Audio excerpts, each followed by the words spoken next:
আসসালামু আলাইকুম viewers, welcome back to my channel Imi's রান্নাঘর।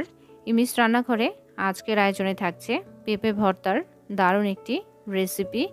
আর এইভাবে যদি ভর্তাটা বানানো হয় তাহলে গরম গরম ভাতের সাথে দারুণ জমে যাবে। ভর্তাটা বানানোর জন্য প্রথমেই আমি এখানে নিয়ে নিয়েছি বড় সাইজের একটি পেঁপে। পেঁপেটাকে বড় বড় টুকরো করে কেটে নিব। দেখুন, পেঁপে বড় বড় টুকরো করে কেটে নিয়েছি আর ভালো মতো ধুয়ে নিয়েছি।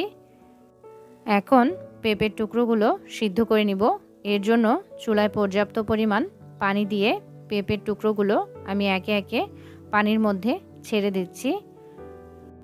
পেঁপের টুকরোগুলো দেওয়া হয়ে গেলে ঢাকনা দিয়ে ঢেকে চুলার হাই টু মিডিয়াম আঁচে 5 থেকে 7 মিনিটের মতো পেঁপে সিদ্ধ করে নিব। ফিরে এলাম 7 মিনিট পর। দেখুন পেঁপে কত ভালোভাবে সিদ্ধ হয়েছে। এখন এগুলোর পানি ঝরিয়ে নিব আর পানি ঝরিয়ে নিয়ে হালকা ঠান্ডা হয়ে এলে শিলপাটায় বেটে নিব। আর এটা কিন্তু যথেষ্ট মিহি করে বেটে নিয়েছি, কেননা এতে করে ভর্তাটা খেতে ভালো লাগবে। চাইলে আপনারা ব্লেন্ডারেও ব্লেন্ড করে নিতে পারেন। এখন চলে যাব মূল রেসিপিতে। এখন চুলায় একটি প্যান বসিয়ে এর মধ্যে অ্যাড করে দিচ্ছি 3 টেবিল চামচ রান্নার রেগুলার তেল। তবে আপনারা চাইলে সরিষার তেলও অ্যাড করে নিতে পারেন। তেল গরম হয়ে এলে এর মধ্যে অ্যাড করে দিলাম শুকনো মরিচ। আমি এখানে কিছু আস্ত শুকনো মরিচ আর কুচি করা শুকনো মরিচ অ্যাড করেছি। আপনারা আপনাদের টেস্ট অনুযায়ী মরিচের পরিমাণটা বাড়িয়ে বা কমিয়ে অ্যাড করতে পারেন। এখন এগুলো খুব ভালো মতো ভেজে নিব। আর ভেজে নেওয়া হয়ে গেলে এর মধ্যে অ্যাড করে দিব 4 থেকে 5টি রসুনের কোয়া কুচি। হালকা একটু নেড়েচেড়ে নিয়ে এর মধ্যে অ্যাড করে দিব হাফ কাপ পেঁয়াজ কুচি। পেঁয়াজ আর রসুন বাদামি করে ভেজে নিব, কেননা ভর্তাটা এতে করে অনেক টেস্টি হবে। আর এই ভর্তাটায় শুকনো মরিচ অ্যাড করার চেষ্টা করবেন, এতে করে ভর্তাটার স্বাদ এবং ফ্লেভার দুটোই বজায় থাকবে আর খেতেও ভালো লাগবে। কাঁচামরিচ অ্যাড করলে খেতে ততটা ভালো লাগবে না যতটা শুকনো মরিচ অ্যাড করলে এই ভর্তাটার স্বাদ পাওয়া যাবে। পেঁয়াজ আর রসুন বাদামি করে ভেজে নিয়ে এর মধ্যে অ্যাড করে দিচ্ছি বেটে রাখা পেঁপে। এখন সমস্ত কিছু নেড়েচেড়ে খুব ভালো মতো মিশিয়ে নিব।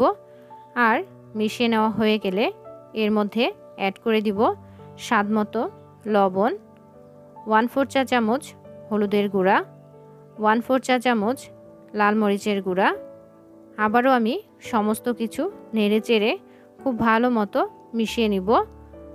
আর মিশিয়ে নেওয়ার পর আমার মনে হচ্ছে আর একটু হলুদের গুঁড়া লাগবে, তাই সামান্য একটু হলুদের গুঁড়া অ্যাড করে নিলাম। কেননা এই ভর্তাটা সাদা সাদা হলেও খেতে ভালো লাগবে না, আবার একেবারে হলুদের পরিমাণটা বেশি হলেও খেতে ভালো লাগবে না। তাই হলুদের পরিমাণটা একটু বুঝে শুনে অ্যাড করার চেষ্টা করবেন। আবারও হালকা নেড়েচেড়ে নিয়ে ঢাকনা দিয়ে চুলার লো আঁচে 5 মিনিটের মতো এভাবে রেখে দিব। যেহেতু পেঁপে আগে থেকেই সিদ্ধ করে নেওয়া, তাই বেশিক্ষণ ঢাকনা দিয়ে ঢাকার কোনো প্রয়োজন নেই। ফিরে এলাম 5 মিনিট পর।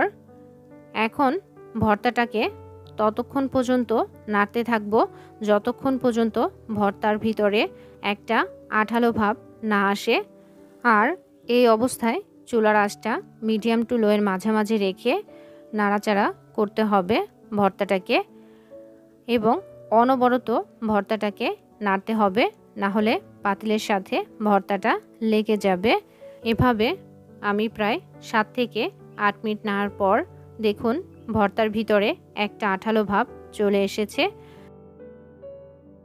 আর এই পর্যায়ে আমি অ্যাড করে দিব সামান্য কিছু ধনিয়া পাতা কুচি। ধনিয়া পাতা অ্যাড করে আবারও হালকা একটু নেড়েচেড়ে নিয়ে ঢাকনা দিয়ে 2 থেকে 3 মিনিটের মতো চুলার লো আঁচে রেখে দিব, যাতে করে ধনিয়া পাতার ফ্লেভারটা বের হয় এবং ভর্তাটা খেতে দারুণ সুস্বাদু হয়। 2-3 মিনিট পর ঢাকনা তুলে নিয়ে আবারও হালকা একটু নেড়েচেড়ে নিব। এরপর আমি এটাকে নামিয়ে নিচ্ছি। ভর্তাটা কিন্তু তৈরি হয়ে গেছে। এখন এটা আমি গরম গরম সার্ভ করব।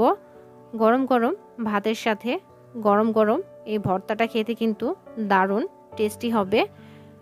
আমার আজকের ভিডিওটি যদি আপনাদের কাছে ভালো লেগে থাকে তাহলে ভিডিওটিতে লাইক, কমেন্ট এবং শেয়ার করতে ভুলবেন না। আর পাশে থাকা বেল আইকনটি ক্লিক করে রাখবেন যাতে নতুন নতুন রান্নার ভিডিও সবার আগে আপনার কাছে পৌঁছে যায়। আজ এ পর্যন্তই। সবাই ভালো থাকবেন, সুস্থ থাকবেন। আল্লাহ হাফেজ।